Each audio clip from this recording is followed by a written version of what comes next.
Welcome to another day of innovation and transformation in the field of early childhood education. It is my privilege to introduce our keynote speaker, a true visionary in the field of education, Mr. Rob Houben. Rob Houben is not your typical educational leader. Hailing from the Netherlands, he has dedicated his career to changing the status quo, reimagining the way we approach education. His philosophy centers around nurturing motivation and self-esteem, with the belief that effective learning begins by treating each individual unequally. Today, Rob will share his insights on a thought-provoking topic. Everybody deserves to be treated unequally.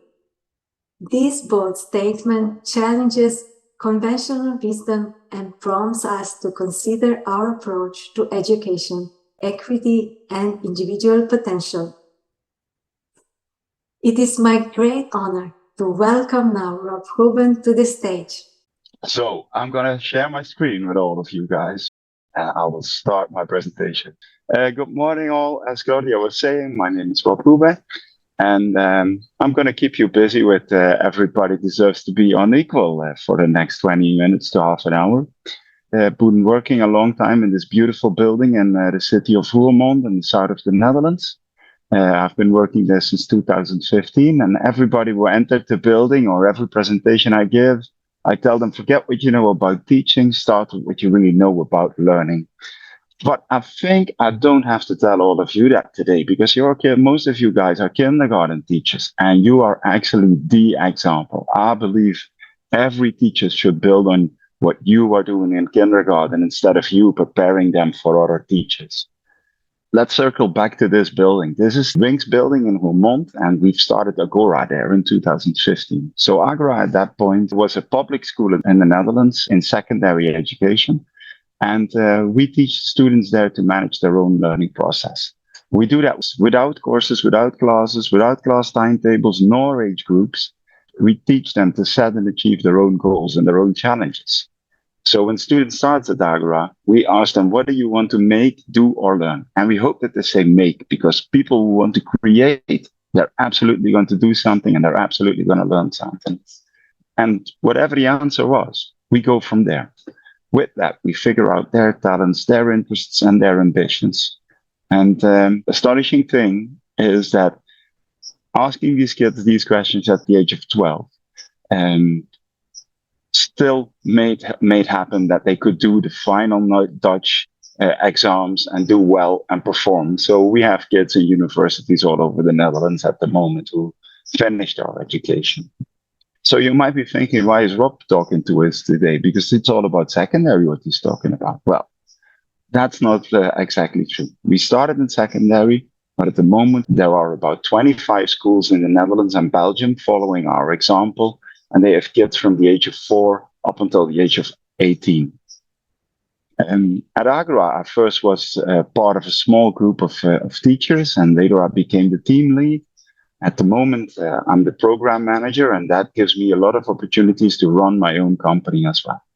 I'm the founder of alllearners.org, and I founded that to share all the knowledge and pitfalls and celebrations and hurtings that we had during developing Agora. And I want to share that information with the world. And for that, we developed the All Learning Building Blocks Toolkit, which helps schools to turn their complex, innovative challenges into concrete and manageable tasks. We introduce a new educational language, a language that will update people's mindsets and behavior, and it empowers you and your community to take ownership over any challenge that you will face. By first helping you to solve any current challenges, you will develop new skills. And we see that in the schools we work with, skills which you can tackle future challenges with as well. So this toolkit also afterwards helps you as a quality control instrument to help you in the future. And as I was saying, at the moment I'm in Costa Rica. I'm working with these beautiful people and all these beautiful children here. And this is Casa Sula. It's established in La Ecovilla near San Mateo in the middle of Costa Rica. If you want to see more pictures, feel free to go to my website. There is a client department. You see a map of the world. These are all the places I've been in the last year and a half. And you find more pictures of this school there. It's very unique. And we even have kids of the age of 2, 3-year-old.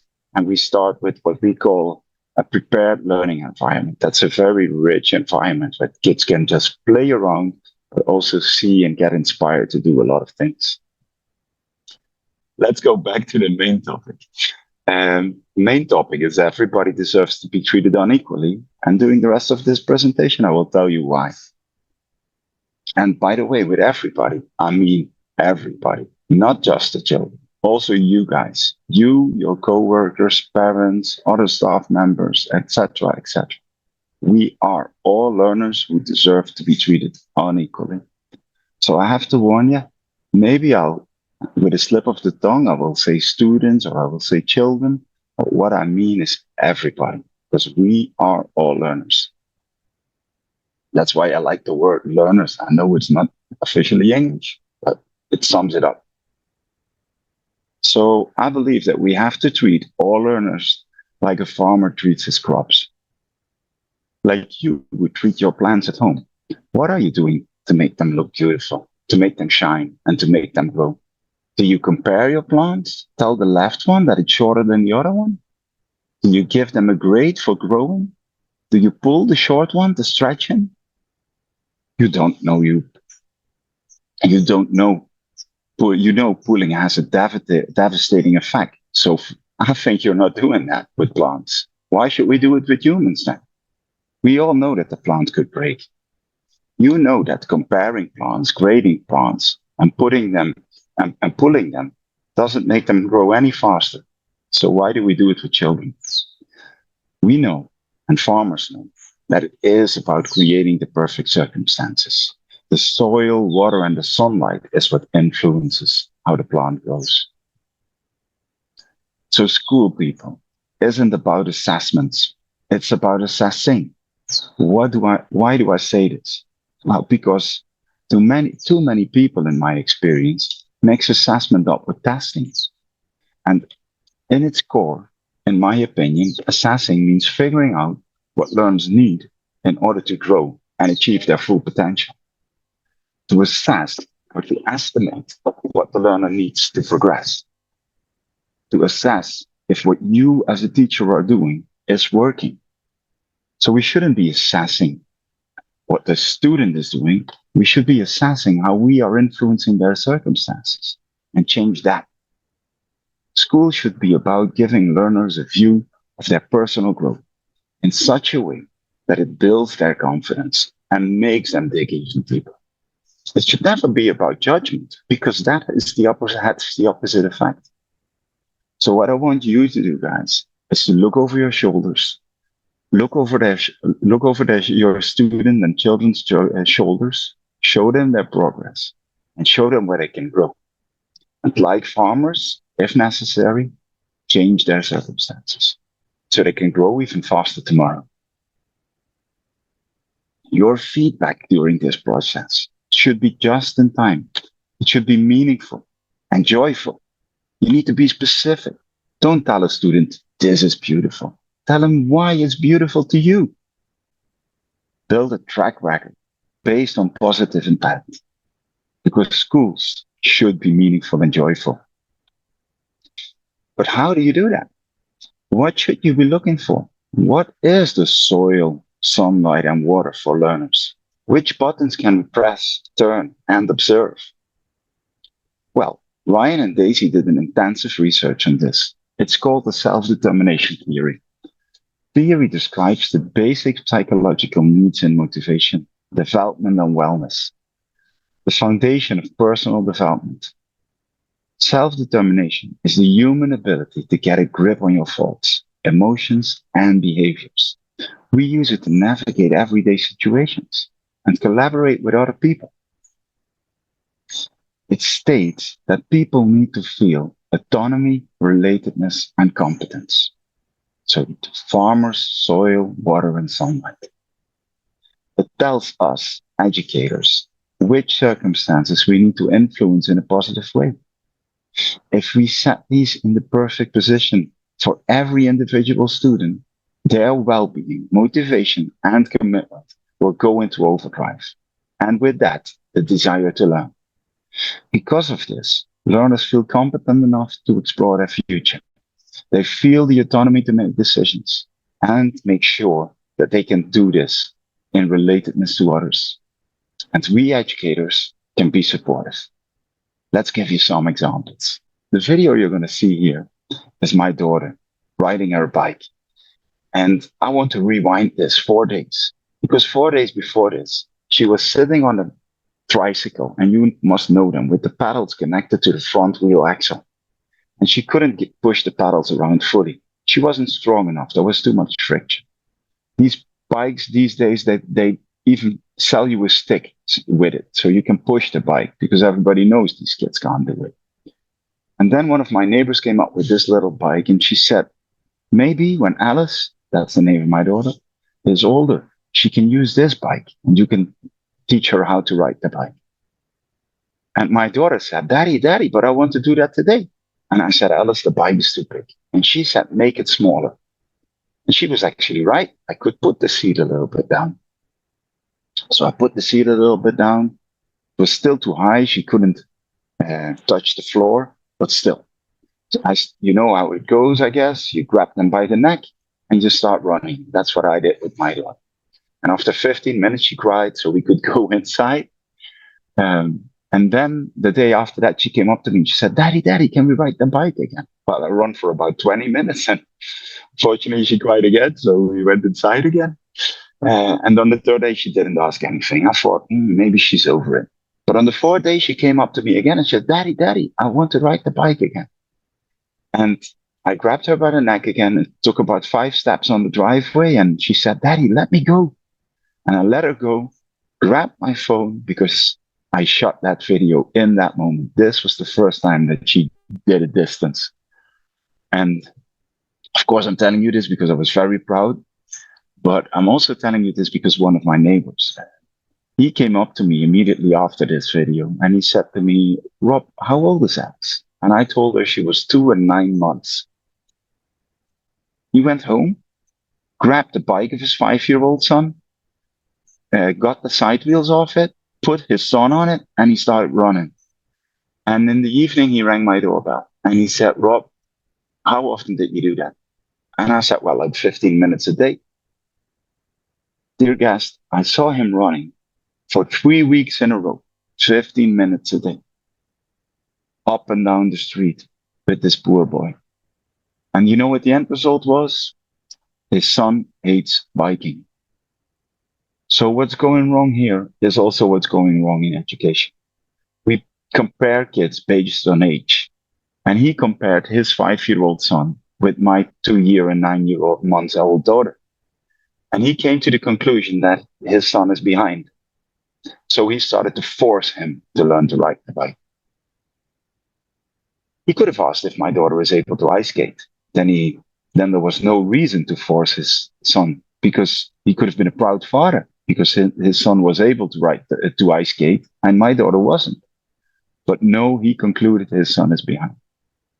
What he should have done is just waited up until summer, because what this new guy in our street didn't know is that during summer, 20 kids ride their bikes around this piece of grass. His son would have been jealous. His son would have wanted to join them. Relatedness to others. He wanted to develop that. He wanted to join the group. So that would mean he would have asked his dad to help him to get the competence, ride the bike, to join the group.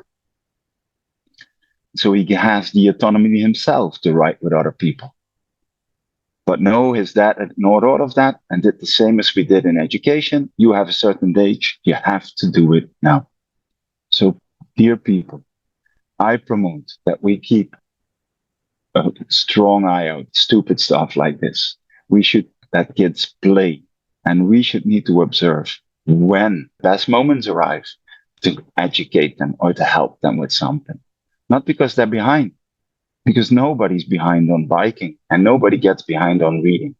If you have enough experience with other people riding the bike, you want to ride the bike before the age of 8. And I can tell you is my daughter was 12 now, and his son is about 16, and he's not worse in biking as my daughter. They can both do it perfectly. And it's the same with reading. Some kids need to start at 4.5, and others need to start at 6. But whenever they start, when you start, when they are motivated, they will own it and learn it very fast, and they will have the same level at the age of 10. I've seen it multiple times. As I was saying, I wanted to give you some examples, so I have another one. But I work for a green school in South Africa as well. And at Green School South Africa, there is a principal, and his name is Andy. And this is Andy's dog. And he brings him to school every day. And this dog walks around the compound. And I think he is one of the best educators I know of what I call putting the cake on the table. Putting the cake on the table is one of all learners' building blocks. Because what this dog does is that he provokes people go into something. And he's asked the following. He observes the path that we are walking. He takes his ball and puts it 5 meters in front of us. He gives us the opportunity to kick it away. If we kick it away, he will fetch it. If we don't respond, he's not offended. He just grabs the ball, looks to other people, assesses where they are going, and puts the ball in front of them. And when they don't kick it away, he's not offended. He grabs the ball and tries it again. He does that day by day. And that's what I mean with putting the cake on the table. We should be assessing what kids' needs are in the future, putting related things in front of them to see if they start interacting with it. If they start interacting, we have found their passion. That could be bike riding for the moment, that could be learning to read, that could be painting, that could be computer science, that could be a lot of different things. It could even be cooking if they like cake. But we need to put that in front of them and not be offended when they don't respond. Then it was just bad timing. Just like Andy Dog would do, we give these people a second chance later on. I'll give you another example. Suppose I'm hiking with my wife and she's walking behind me for like half a day and we approach this bridge. She will immediately tell me, Rob, forget about it. I'm never going to cross that bridge. I'm not going to do it. And I will start doing the same thing as I did back in 2000 when I started off as a mathematics teacher.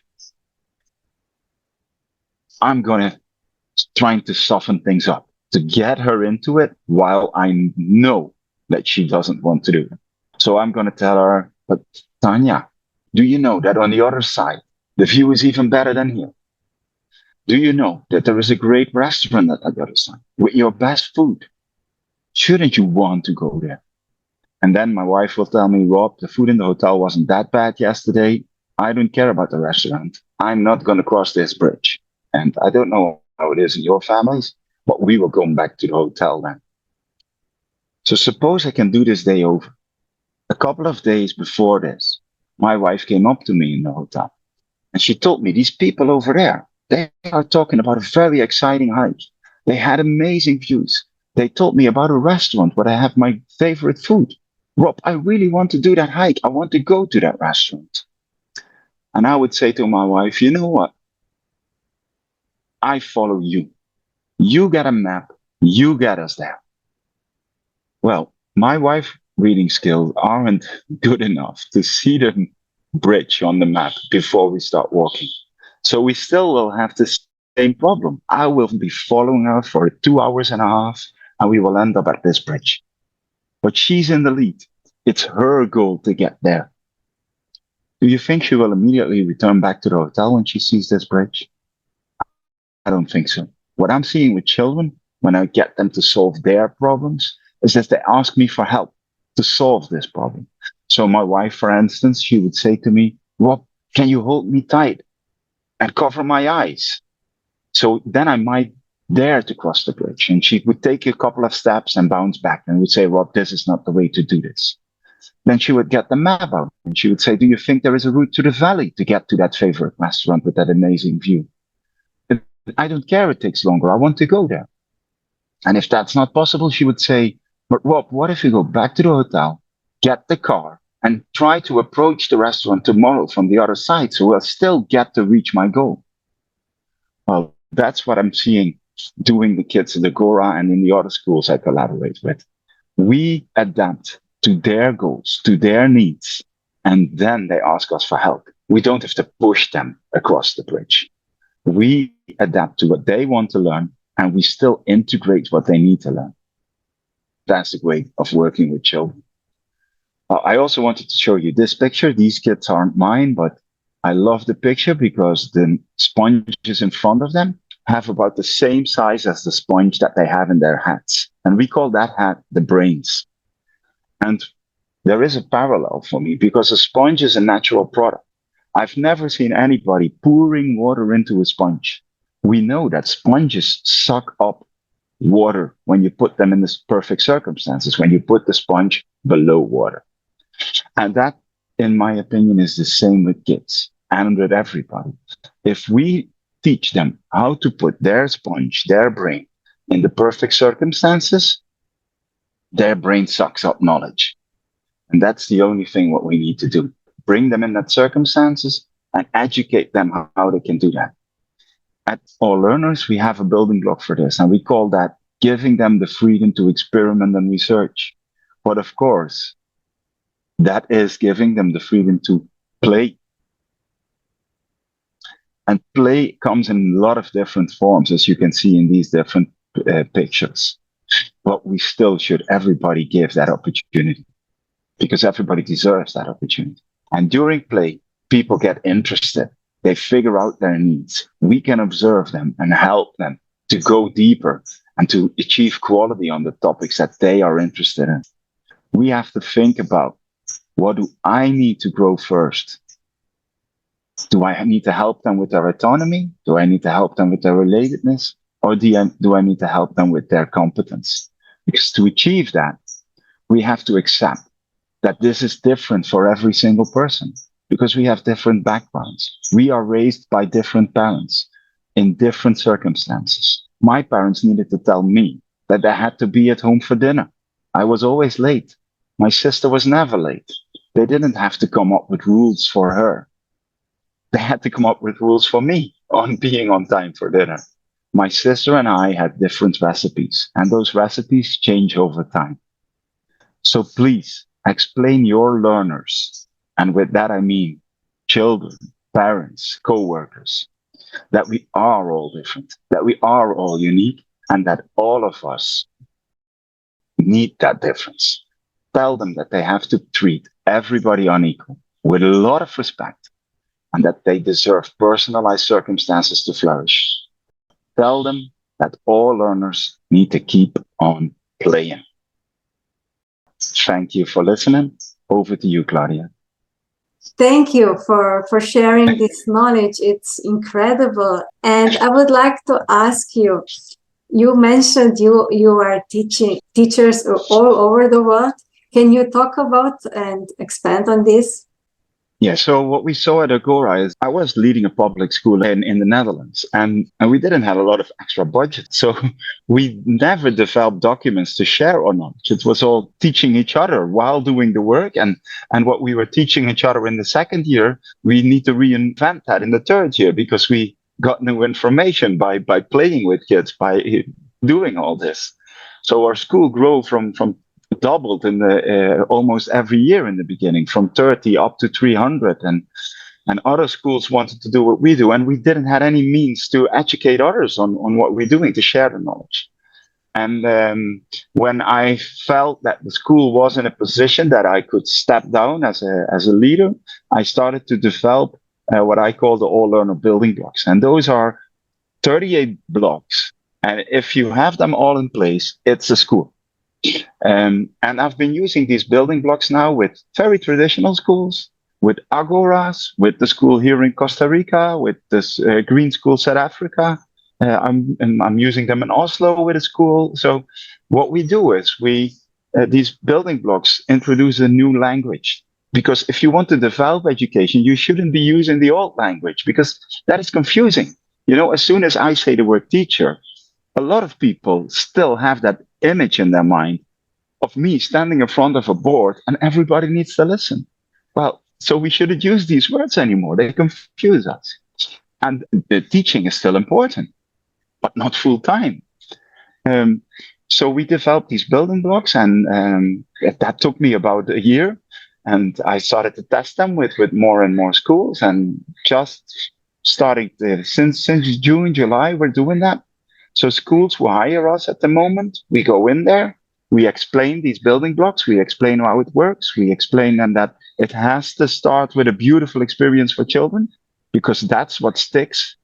That's what they remember, if necessary, at the task, but that's also what they remember later in life to connect back to the knowledge that or the skills that they got.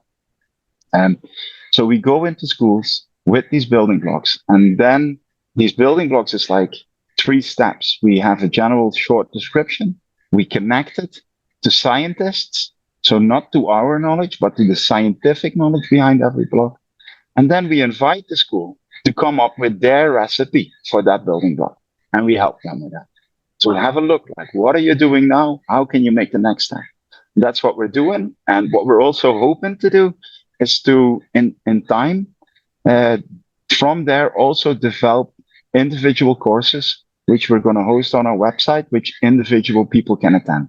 But at the moment, I'm very busy visiting schools, but I hope hopefully in the half year that is coming up, that we can also open it up for individual people by our website, and people can already leave their contact information if they're interested.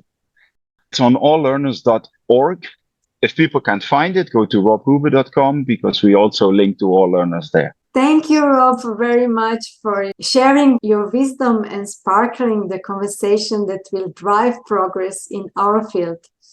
Your contribution has been invaluable, and we are grateful for your presence here today. Well, thank you all for having me.